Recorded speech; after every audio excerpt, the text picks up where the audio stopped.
안녕하세요, 코마드입니다. 오늘은 광고계에 참신한 아이디어로 탄생된 베이직 어텐션 토큰에 대해 알아보겠습니다.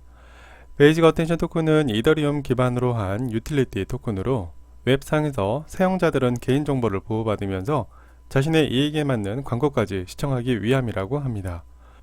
여기서 사용되는 토큰은 블록체인 기반으로 베이직 어텐션 플랫폼에서 사용하기 위한 것이며, 지적재산권이나 플랫폼 및 그 계열사에 대한 다른 형태에 참여받을 권리가 부여되지 않으면서 디지털 통화나 금융상품이 아닌 사용자 확보를 위해 사용된다고 합니다.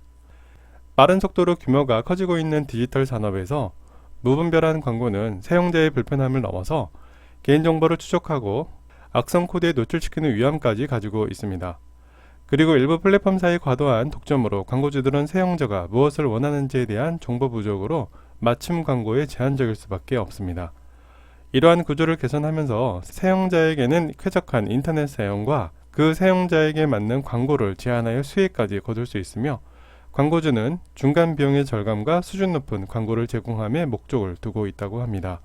개발자는 모질라와 파이어폭스의 공동 창업자인 브레단 아이크라는 인물인데요.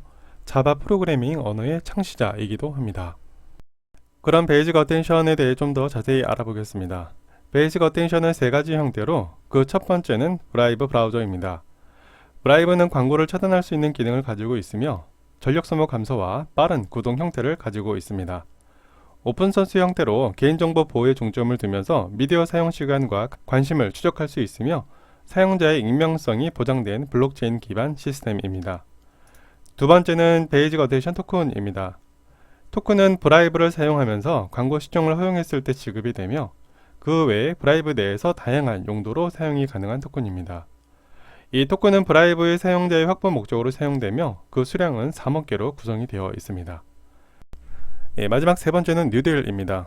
첫 번째와 두 번째의 결합을 통해 사용자 미디어의 사용 시간을 계산하여 취합하되 블록체인으로 개인정보를 보장하면서 토큰을 지급합니다.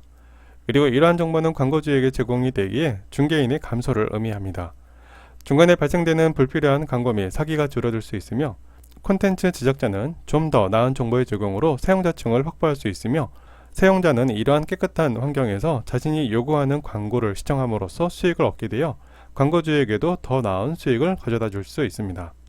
이렇게 사용자가 많아지게 된다면 다양한 시나리오를 통해 사용되면서 더 많은 서비스와 연계가 될 수 있을 걸로 예상하고 있습니다. 베이직 어텐션 토큰은 총 15억 개가 발행이 되었습니다. 10억 개는 투자자에게 제공이 되었으며 2억 개는 개발 비용에, 나머지 3억 개는 브라이브 플랫폼 가입자에게 사용될 것이라고 합니다.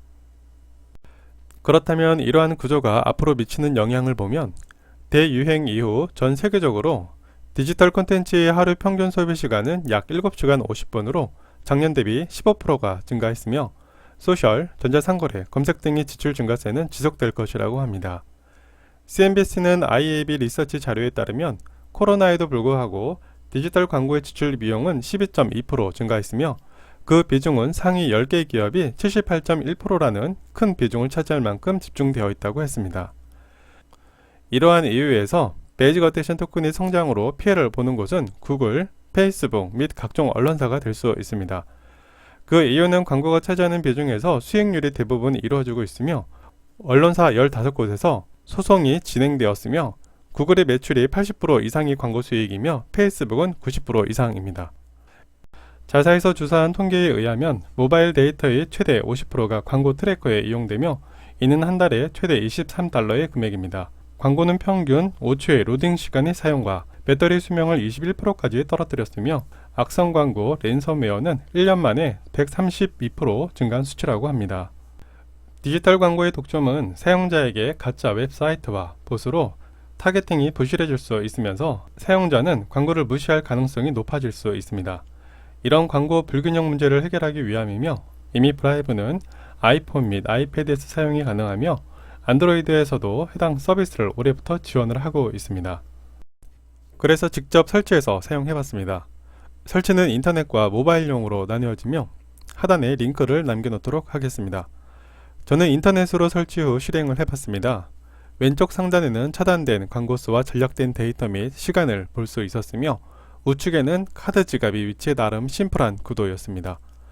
옵션 기능에서 화면 편집 및 광고 시청 여부를 설정할 수 있었으며 우측 상단 브라이브 아이콘을 통해서도 가능했습니다.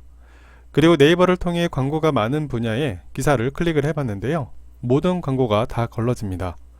저도 놀란 게 기사 한 페이지에 광고가 기본적으로 20-30개가 있었으며 많은 곳은 50개가 넘는 것도 있었습니다. 출판사와 언론사에서 왜 소송을 걸었는지 납득이 되었습니다. 그래서 유튜브도 확인을 해봤는데요. 시작 광고, 중간 광고 전부 걸러졌습니다.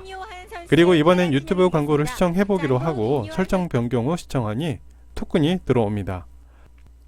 또한 어떤 광고에서 들어왔는지도 확인이 가능했으며 유튜브와 브라이브는 2017년 11월 협업을 진행을 했으며 트위치와 트위터도 가세했습니다. 제가 현재 사용 중인 국내 N사의 W 브라우저와 기능적인 측면을 놓고 봤을 땐 그 차이가 상당히 크긴 했습니다. 하지만 기사도 많이 보는 편이라 광고 노출에 상당한 불편함이 있었던 저로선 두 브라우저를 적절히 사용한다면 이전보다 더 나은 환경을 만들 수 있어 보입니다. 또한 광고 시청을 한다고 무조건 토큰이 들어오는 것은 아니며 그렇다고 무분별하게 광고가 나오지도 않았습니다. 예를 들면 유튜브에서 영상을 몇십 개 보더라도 소수의 광고만 보여줬으며 약 몇 시간 사용해보니 토큰이 들어온 것도 확인이 되었습니다. 그렇다면 불안 요소도 확인해 보겠습니다. 개발팀에서는 일부 이용자가 베이직 어테인션 토큰 수익화 목적으로만 프로그램 툴을 이용해 이득을 취할 수도 있기에 해결해야 할 과제가 많다고 했습니다. 그리고 2017년 출시되어 ICO 당시 1분도 되지 않아 3,500만 달러를 모금해 화제를 모았지만 토큰을 구매한 사람이 130명에 불과했으며 베이직 어테인션 토큰 공급 물량의 절반을 단 5명이 구매해 논란이 되었습니다. 또한 개인정보를 취합하는 방식이 아니라 관련 콘텐츠를 제한할 수 있는 능력이 한계가 있었으며 공룡 대기업이 포진한 이 시장에서 위협이 된다면 자본력과 기술력을 바탕으로 충분히 브라이브와 비슷하거나 더 나은 서비스를 내놓을 수도 있을 것 같다는 생각이 들었습니다.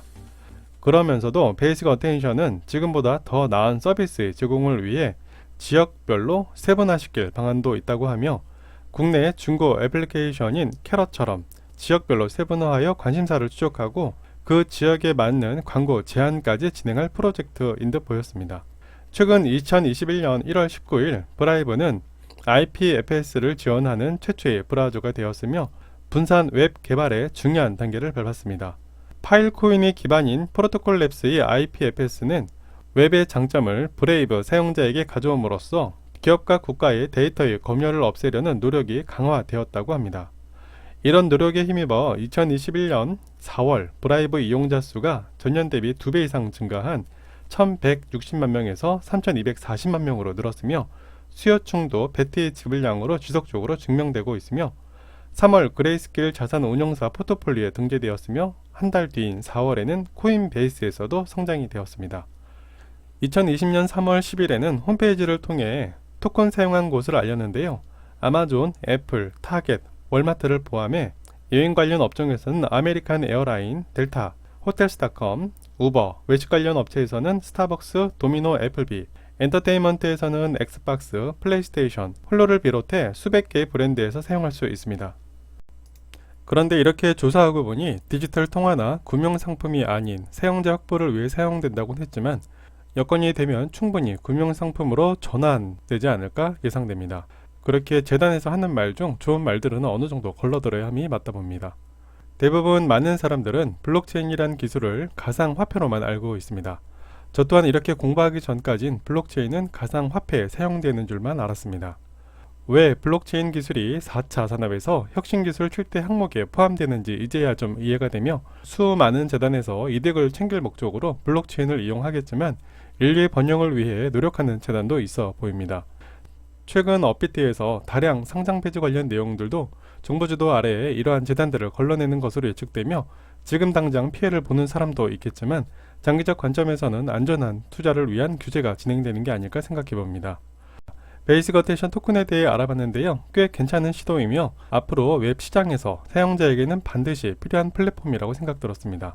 애플과 페이스북은 개인정보 목적으로 대립하고 있으며 그 여파로 애플의 손해를 본다고 해도 사람들은 개인정보에 더욱 민감해질 것이라고 봅니다. 오늘도 시청해주신 여러분께 감사드립니다. 영상은 베이직 어테인션 토큰 참고용으로만 봐주시길 바랍니다.